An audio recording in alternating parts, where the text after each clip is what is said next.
হাবিয়ার কাবরেরার পরীক্ষা নিরীক্ষা আমরা অনেক দেখেছি, আর দেখতে চাই না। একদিন বাদে বাংলাদেশ আবারও এশিয়ান কাপের বাছাই পর্বের ম্যাচে হংকংয়ের মুখোমুখি হচ্ছে, এবং এই ম্যাচে আমরা অন্তত চাই যে বাংলাদেশ প্রপার 11 নিয়ে প্রপার ফরমেশনে হংকংয়ের বিপক্ষে খেলুক।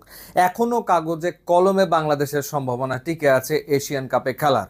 যেহেতু কাগজে কলমে টিকে আছে, সুতরাং কেন বাংলাদেশ বেস্ট এফোর্টটা দেবে না? কেন বাংলাদেশ হংকংকে হারানোর চেষ্টা করবে না?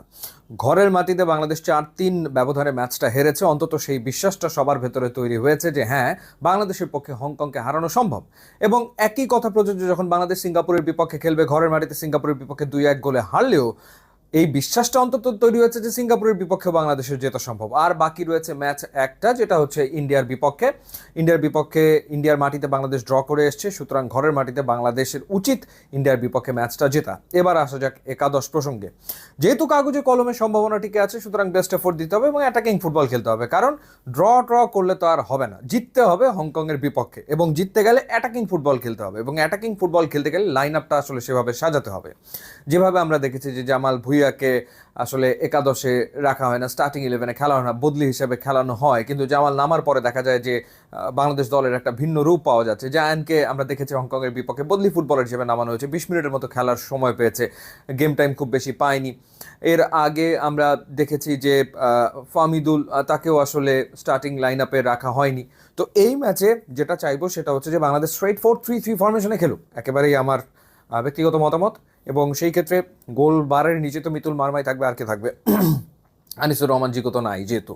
ওকে, সো ব্যাক ফোর যেটা, সেখানে তপু বর্মন নাকি এখন ফিট, সুতরাং তপু বর্মন থাকছেন সেন্টার ব্যাক হিসেবে, এবং তার পাশে তারিক কাজী তিনি থাকছেন, এই দুইজন থাকছেন। এখন রাইট আর লেফট ব্যাক হিসেবে কারা খেলবেন? আমরা হংকংয়ের বিপক্ষে দেখেছি ঘরের মাটিতে সাদউদ্দিন তাজউদ্দিন দুই ভাই খেলেছেন। এক ভাই দারুণ পারফর্ম করেছেন, তাজউদ্দিন খুব ভালো পারফর্ম করলো, সাদউদ্দিনের পারফরমেন্স ছিল খুবই হতাশাজনক। তো সেই ক্ষেত্রে রাইট ব্যাকে তাজউদ্দিন যদি খেলে, লেফট ব্যাকে সেই জায়গাটাতে জায়ান আহমেদ, তাকে আসলে বিবেচনা করা যেতেই পারে শুরু থেকে, যেহেতু বাংলাদেশ অ্যাটাকিং ফুটবলটাই খেলতে চাইবে, হংকংয়ের বিপক্ষে জিততে হবে। সো যেহেতু জায়ান দ্রুত উপরে উঠে আসতে পারে এবং বেশ কিছু ক্রস সে করতে পারে, সুতরাং সে আসলে এই জায়গাটাতে খেলতে পারে। আর সেন্টার ব্যাক হিসেবে আমরা দেখেছি হংকংয়ের বিপক্ষে শাকিল তপু খেলেছেন, কিন্তু মনে হয় না এই ম্যাচে স্টার্টিং লাইন আপে তিনি থাকবেন।